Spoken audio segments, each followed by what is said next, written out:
भाई बहन दोनों बहुत भजन करते थे। प्रताप राय नाम था भक्त भाई का, और उन्होंने कभी भगवान से कोई कामना नहीं की थी। और बहन जो थी उनका ब्याह हो गया, बहुत भजन करने।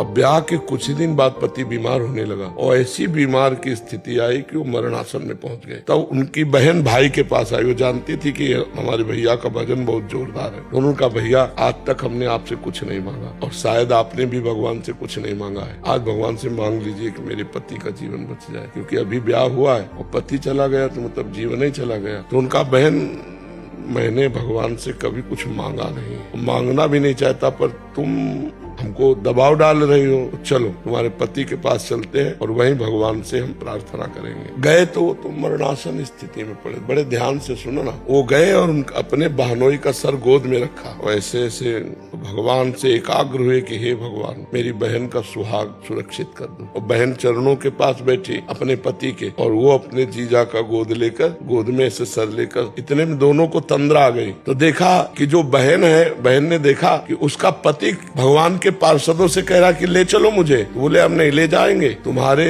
जो साले हैं वो बड़े भजनानंदी हैं और वो भगवान से प्रार्थना कर रहे हैं, भगवान कैंसिल कर देंगे, हम नहीं ले जाएंगे। तो वो रो के कह रहे हैं, नहीं, जन्म जन्मांतरों से भटकता रहा, आज पत्नी भजनानंदी मिली है, उसके प्रभाव से मुझे भगवान के पास जाने को नहीं, रोको मत, उनको मना कर दो, रोके मत, मेरा जन्म जन्मांतरों से बिछड़े हुए भगवान से मिलने जा रहे। ये दोनों लोगों ने स्वप्न देखा। बहन का नाम मालती था। तो प्रताप राय जी ने कहा, मालती अभी तुमने कुछ देखा? बोले, भैया हमने देखा कि हमारे पति भगवत पार्षदों से कह रहे हैं कि ऐसा मेरे वो नहीं कर सकते, क्योंकि भगत है मेरा, मंगल नहीं कर सकते, मंगल भवन भगवान से मिलने का समय आया है और भगवान के पार्षद आके वापस चले जाएंगे, ये ठीक नहीं। बोले, यही हमने देखा, अब बोलो क्या करें? बोले, रहने दो भैया, अगर पति भगवान के पास जा रहे हैं